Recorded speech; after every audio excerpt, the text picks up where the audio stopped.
Hey everyone, this is Andy from ZUK China, and today we're looking at the ZUK Z1 direct from Shenzhen.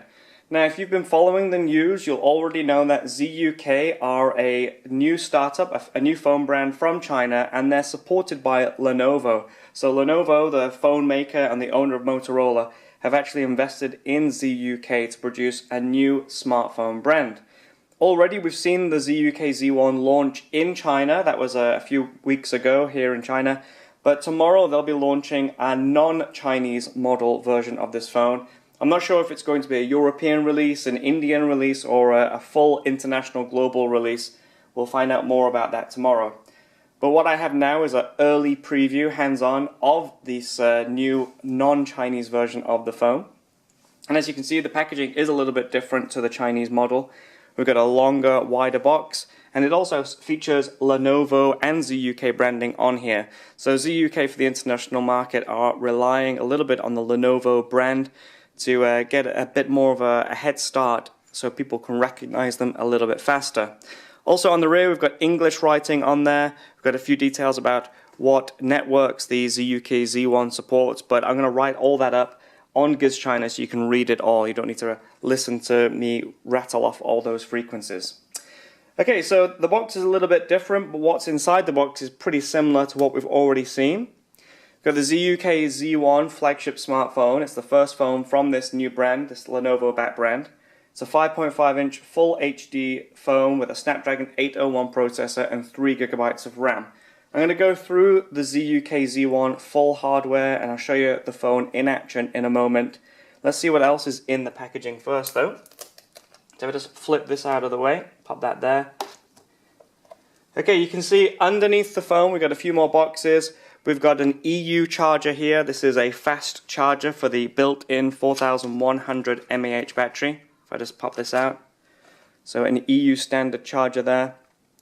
ZUK written on it. That's a fast charger for the 4100 mAh battery. This packet contains a Type-C USB cable. Now the ZUK Z1 has USB Type-C 3.0, so we should see some pretty fast transfer rate of information and your documents and whatnot, not just fast charging.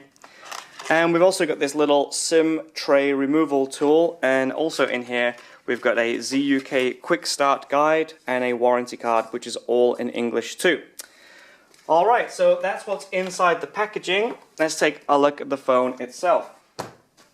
Alright, so the ZUK Z1, as already mentioned, is a 5.5-inch full HD phone. Size-wise, it's a little bit longer than other 5.5-inch phones that we've seen at the moment. Part of that reason is this physical home button, but also the gap between the bottom of the screen and the button is quite large too. In a moment I'll bring a few other phones in as a size comparison. But let's take a look at other details of the ZUK Z1 first. So it appears to have quite narrow bezels, but there is a black border around this 5.5-inch Full HD display. It's not as quite a larger border that we've seen in other devices, but there is a little bit of a black border around the screen.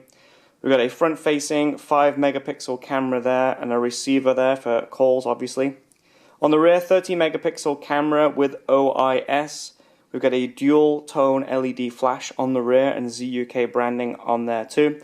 I'm not entirely sure if this rear panel comes off. There's no area where you can get your thumbnail in or a tool in there to pull it off. But there may be a way of getting it off to replace it with different colored panels or whatever. Around the edges we've got this aluminium chassis. Looks a little bit like the iPhone 6 chassis. It's a design that a lot of Chinese phone companies are using. It's a rounded aluminium chassis with a nice bezeled edge toward the screen and the rear panel. It's very, very well made. It looks very nice and it feels great in the hand. Got a 3.5mm headphone jack in the top. Power button and volume rocker on the right hand side. We've got a speaker, a microphone plus USB Type-C in the base. And on the left hand side we've got this SIM tray, which is for your dual SIM cards. There's 64 gigabytes of internal memory on the phone, so there's no micro SD support that I'm aware of, but I will just double check that in a moment. Also inside here we've got 3 gigabytes of RAM, Snapdragon 801 running at 2.5 gigahertz. So pretty good specs. Even though it has a Snapdragon 801, it's quite a nippy device. I mean, I've never had an issue with an 801 processor. It's always been quite good. It doesn't overheat. It's very fast, very stable, and has great GPS. So actually, I'm quite happy that ZUK have opted for that processor on the Z1. Okay, now, this being, although it is the international version of the phone, this early model has the Chinese ROM on here, which is called ZUI. Now, it does have English on this, so you can use it. It's not an issue. There's English and Chinese language on there. But just like many other Chinese ROMs, there's no Google Play support or Google services in here. I've not tried to install Google on it, so I'm not sure just how easy or difficult it might be. It might be a really simple installation, or it might be a bit more in-depth, but I will try that out. But I do know tomorrow at the official launch, we're going to learn more about the international or European or whatever they want to call it, ROM for this phone. And it should be quite a nice surprise, unless you've been following the news, of course, and you know what the rumors are saying. Alright, so the ZUK ZUI, if we head into the settings, you can see it's pretty much like any other Android ROM, and you can see flipping up and down, there's no lag or anything, really nice and fast. We just go to about the phone. ZUK Z1, 64 gigabytes of internal memory. There's 53 gigabytes remaining, so plenty of room on there for photos. I've already been taking a few photos with it, so that will take some room up. Running a 2.5 gigahertz processor, as already mentioned. And as you can see, we've got this home button that if I just hit it, it'll take me back all the way to the front screen. This little home button also has a fingerprint scanner in there, which I've not quite set up just yet. I've just not had time to do that. But it also features something called UTouch. So basically, any application that you've got running in the background will be easily accessed from this Z-Touch button. So what we can do from the home screen, we can swipe to the left or right. Sorry, if I open an app, sorry. From an application, if I want to open another app, I can swipe to the left and go into the settings, WeChat. So these are all applications that I've been running in the background. And just swiping left or right will bring them back up. Go back again. It's a really, really neat, very fast and smooth operation. They've really well got this optimized really well on the ZUK Z1. If I hit down, swipe down, that will take me back to the home button. But it'll also take you back one step too. So for example, if I take a photo and I take a look at that photo in the gallery and I want to go back to the camera, you swipe down. There we go. You have to hit it right, and down again will take you home, or just a simple one press will take you back as well. So this UTouch button has a few nice gesture features, left and right to go between apps, down to go back, and hit it to go back to home, which is pretty cool. I quite like that. Also, from the home screen, we can swipe up to get to our volume, our brightness control and toggles. And as usual, we've got our notifications in the top if there were any. So there you go, that's the ZUK Z1 and the ZUI interface. The camera itself is pretty good, it's not bad. Last night I posted some night shots taken with the camera, and they were alright, they weren't bad. Compared to, for example, the OnePlus 2, the night shots were okay, but it is better than the LTV Low 1. Here's some photos that I was taking today around the hotel gardens. So the photos are pretty nice. It's a very fast camera. It's quite a detailed camera too.